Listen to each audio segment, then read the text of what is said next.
Who is better, the Houston Texans or the Kansas City Chiefs? In this video, I'll break down position by position, the Chiefs versus the Texans going into the divisional round. This is not a prediction of who I think is going to win, but this is an analysis on each roster on who I believe is the more talented team at every single position. Before I dive deep into the Chiefs and the Texans, Gronk spike the like button, subscribe to the Bottom Line View for more NFL videos just like this, and comment below your opinion. Who do you see as the more talented team going into the divisional round? The Chiefs or the Texans? Let's kick off the who is better matchup between the Texans and the Chiefs with the matchup that everybody wants to see this weekend. And that's the matchup between the two guys that were drafted in the same draft class, the same season, Patrick Mahomes and Deshaun Watson. Two of the greatest playmakers in the sport today. Mahomes versus Watson. To me, Mahomes is the greater quarterback at this point in their careers.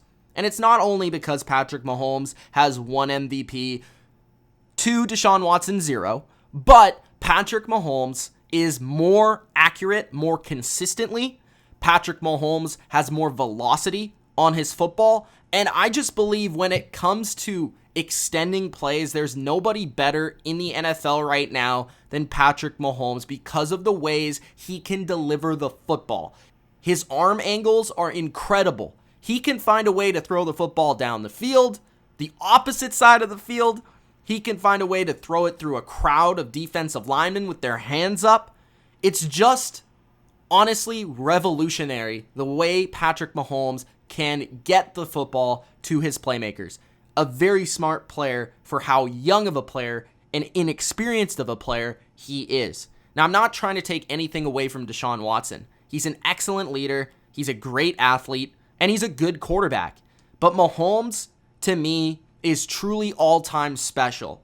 This season, he had a 105 passer rating, 4,000 yards, 26 touchdowns, only 5 picks. He did miss quite a bit of time, I believe 3 games this season for the Chiefs. Watson had a great season as well with 33 total touchdowns and a 98 passer rating. And he did have a very good game versus Buffalo in the second half with a crazy comeback and one of the most incredible plays we will ever see in the history of the playoffs. I still don't know how he pulled that off. Mahomes is still the guy for now, and he gives the Chiefs the first category. At the running back position, I'm going with the Houston Texans, and there's a very simple reason I'm going with the Texans. They have the best receiving back in Duke Johnson and the best power back in Carlos Hyde in this entire game. Carlos Hyde ran for over 1,000 yards, his best season yet in the NFL. Duke Johnson, 44 catches, 410 yards receiving. That's much better than what the Chiefs have. Much better than Damian Williams, LaShawn McCoy, and Thompson. Shady McCoy, the old man, still has a little wiggle left in him. Damian Williams, I don't mind. Pretty good receiver. 498 yards rushing, 5 touchdowns. But Hyde, Duke Johnson, that combo's been much more effective and efficient. I'm going with the Texans at running back. At wide receiver and tight end. You talk about weapons? Just look at this game. DeAndre Hopkins, Tyreek Hill, Sammy Watkins, Will Fuller, Kenny Stills, Hardman, Kelsey, Robinson. I am siding with the Kansas City Chiefs. And as much as I like DeAndre Hopkins, and when Will Fuller is on the field, this is a lot more competitive, and I expect him to be on the field for this playoff game. But I'm going with the Chiefs because they're simply more explosive. There is no team that can beat you on one play more than the Chiefs. There's no team, no group of receivers that scare you more than the Chiefs. They have so much speed and so much playmaking ability in the open field. It's just straight up scary. Tyreek Hill is the best playmaker at wide receiver there is in the game. When he touches the football on every play, he has a chance to score. Tyreek Hill, 58 catches, 860 yards, and 7 touchdowns on the year in a shortened year. Sammy Watkins is a nice complement as the number 2 in this offense. Hardman is almost as fast as Tyreek Hill. Travis Kelce is one of the game's best tight ends still, 97 catches, 1,200 yards, and 5 touchdowns. Robinson is a nice number 4 option at the wide receiver position. DeAndre Hopkins, yes, is arguably the best receiver in the game. He had another very good year.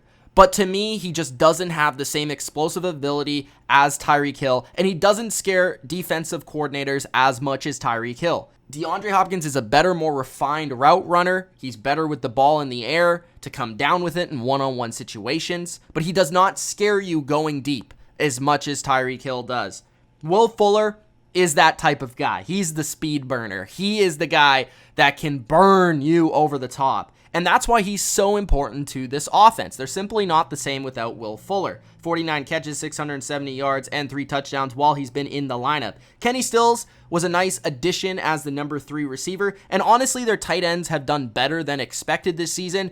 But the Chiefs just have so many different ways of beating you. Whether that's over the top with Hill, underneath with Kelsey, or with the variety of other support weapons they have, I have to go with the Chiefs. Along the offensive line, I'm also going with the Chiefs. To be honest, the Texans have really improved on the offensive line. Tunsil has kind of made this group shape up into a pretty nice one. He ranks 17th by PFF this year. Martin ranks 19th at center. And they've just been a lot better overall. Looking at the Chiefs, though, they have been one of the better lines over the past couple of seasons. And a lot of that has to do with their play of Mitchell Schwartz at right tackle. He's one of the most consistent offensive linemen year in and year out. He is a guy that can take away a top pass rusher from the other team, and you will never see him. I mean, he's so good. He just deserves a lot of props. I think overall, when you look at the numbers, Kansas City is better in sack rate. They're better in adjusted line yards. They're overall a better offensive line. Kansas City wins this category. On the interior of the defensive line, this is a tough one because the Texans, they're the better run-stopping unit. When you look at the numbers, adjusted line yards, Houston is higher, 22nd. Kansas City is 28th. Kansas City's run defense is 29th by DVOA. Houston's run defense is 23rd. So Houston is certainly better when defending the run, and they're even better when J.J. Watt is there. Now, DJ Reader is the best for the Texans. 6th ranked by PFF, 13 quarterback hits, 6 tackles for loss. What it comes down to me, since both of these units are not great versus the run, they both rank below 20th in the NFL, I'm going with the unit that I believe is better from a pass rushing perspective. And I believe that is the Kansas City Chiefs. With Chris Jones, who is one of the game's most dominant interior players, ranking 7th by PFF with 9 sacks, 20 quarterback hits. He is definitely one of the top 3 interior rushers in the game, probably beside Aaron Donald, and that's about it. Chris Jones, he can dominate a game. He can take over a game defensively. And even though DJ Reader is a really underrated, solid player, I just don't see him as that type of difference maker when it comes to pass rushing. Derek Nandi is also solid. Xavier Williams, not bad. Like, they have depth there in Kansas City. Nobody that really stands out besides Chris Jones and DJ Reader on either side of the football. I'm going to go with the Kansas City Chiefs just because I believe Chris Jones is a true difference maker. At the edge position, I'm going with the Houston Texans. I just really like the duo of J.J. Watt now that he's come back to the Texans in the playoffs with a big sack versus Josh Allen in that wild card playoff game that basically turned the tide of that entire game. And that was the turning point of that game. You pair him up with Whitney Merciless, who kind of had a renaissance this season with 7.5 sacks. These two guys are really game changers from the edge position as pass rushers. Scarlett, Omenahue, these guys were good in replacing J.J. Watt throughout the season. For the Chiefs, they've suffered a lot of injuries at this position. Being so desperate, they really had to bring in the veteran T. Sizzle to hopefully get a pass rush off the opposite edge of Frank Clark. And as good as Frank Clark is, he's no J.J. Watt, and maybe J.J. Watt's not 100%, but the combo of him and Merciless, I think, is enough to take this category. At the linebacker position, I'm going with the Texans here. The Texans have a pretty good overall group of linebackers. McKinney, Cunningham, two of the more underrated inside 3-4 backers in the league. 27th by PFF is McKinney. 20th is Cunningham. 101 tackles for McKinney. 137 tackles for Cunningham. Both are overall great versus the run, downhill, tough, physical, big linebackers. They're not excellent in coverage, but I would say that they are two of the smarter backers in the league, and Cunningham a little bit more athletic, McKinney a little bit of a bigger frame. I like the duo there for Houston. Kansas City has improved at this position this year, and they do have better depth than they had a year ago. These guys, their ability to cover an open space is not very good, even less than the ability of Houston's linebackers, and they're not very good instinctually versus the run, so I'm going with the Texans at the linebacker position. In the secondary, this is where it tips back to the Kansas City Chiefs. The Chiefs have actually been very good over the last half of the season in the secondary, and for the most of the season, their secondary has massively improved from a season ago, where they were arguably the worst in the NFL last year, but they are 6th versus the pass and DVOA. Houston is 26th, so this is a big difference maker for the Chiefs this year. Yes, the Texans, they have their games where they're decent. They're kind of inconsistent. Jonathan Joseph hopefully is back on the field for the Texans in this game. Bradley Roby has mostly played very well, and he probably could have had like 2 picks in the wild card game versus Josh Allen. Connolly and Hargraves have been nice additions to the depth of this secondary, and Justin Reed is probably the best overall player in this secondary playing safety. But I just think the Chiefs, with Tyrann Mathieu kind of leading this group, he played at an all-pro level this year, covering tight ends, staying in the box, playing slot corner, whatever it may be, he does it for the Chiefs. Breeland has been a surprise. Fuller has been solid. Ward has been a massive surprise. Claiborne, when he's been on the field, has been very, very good. Thornhill, the rookie, has been awesome.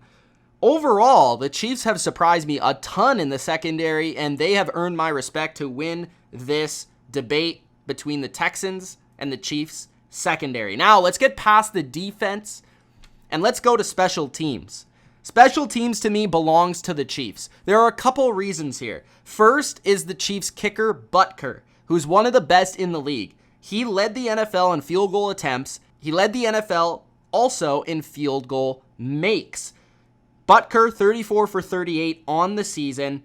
You pair him up with Colquitt, who's one of the top 5 punters in the league, according to PFF this season. Tyreek Hill will probably see more returns in the playoffs. I absolutely guarantee it. But Hardman as well. We've seen it. He's a dynamic returner in his own right. So the combination of the kicking, the punting, and the returning, the Chiefs, I believe, are better in almost every category. You could argue maybe the Texans are better at punter with Anger, but other than that, the Chiefs, they have the overall better, more prepared special teams. And at the head coach, it's O'Brien versus Andy Reid. This is no contest to me. As much as O'Brien came up with some great halftime adjustments to beat the Buffalo Bills, Andy Reid is one of the best coaches of this era. He has 20 playoff wins throughout the course of his career. He knows what it takes, specifically after a bye, to win these playoff games, where he's 5-0 after a bye. O'Brien, he's still trying to prove his worth as a playoff coach. I just don't think these two match up. They're both offensive minds, but Andy Reid is clearly at the next level. Overall, the Chiefs win this one pretty easily, tallying 7-3 in these categories. That's probably the biggest blowout we have in terms of the who is better conversation of all of these games. The Chiefs are clearly, in my opinion, the more talented roster. That doesn't mean that they'll blow out the Texans on the football field. That doesn't even mean the Texans don't have a shot at winning this game, because I believe they do. But when it comes to talent, the Chiefs, they are superior. Let me know in the comment section what you guys think. Is it the Chiefs or the Texans as the better overall talented roster? Let me know in the comments. It's been Mitch. Gronk, spike the like button. Subscribe. Peace out.